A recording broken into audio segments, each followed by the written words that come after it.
पुढे एक मोठी बातमी आहे। सरोज अहिर यांची लोड शेडिंग आणि वन्य प्राण्यांबाबत सीएम यांच्याकडे तक्रार बघायला मिळते। तर सरोज अहिर आणि मुख्यमंत्री फडणवीसांचा फोनवरून संवाद झालेला आहे। संभाषणाची ऑडिओ क्लिप सोशल मीडियावरती व्हायरल झाली आहे। मुख्यमंत्र्यांकडून आमदार सरोज अहिर यांच्या तक्रारीची दखल घेण्यात आलेली आहे।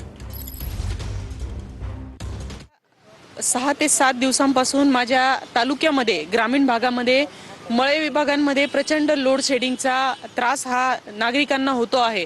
आणि मी अधिकाऱ्यांशी अगोदर नाशिकच्या बोलले, चीफ इंजिनियर साहेबांची मीटिंग घेतली, परंतु वरतून त्यांना जो काही सप्लाय आणि डिमांड याच्यामधली जी तफावत आहे त्यामुळे त्यांना जे एजीच्या फीडरवर जे काही लोकांचे कनेक्शन्स आहेत घरगुती त्याच्यावर त्यांना लोड शेडिंगचा ताण द्यावा लागत आहे। आणि हे सर्व करत असताना शेवटी महाराष्ट्र राज्याचे मुख्यमंत्री जे 48,000 कोटींचं वीज बिल माफ करत आहेत आणि खाली जर हे मॅनेजमेंटमध्ये कुठे तफावत होत आहेत आणि त्या मॅनेजमेंटमुळे माझ्या शेतकरी बांधवांना त्रास होत आहे, तर नक्कीच त्यांची जे काही त्रास आहे, दुःख आहे, ते मुख्यमंत्री महोदयांपर्यंत पोहोचून त्वरित त्यावर कारवाई करण्यासाठीचे माझे प्रयत्न होते आणि त्याच्यात मी यशस्वी पण झाली आहे। कॅमेरा पर्सन आकाश ओलीसह पवन येवले, TV9 मराठी।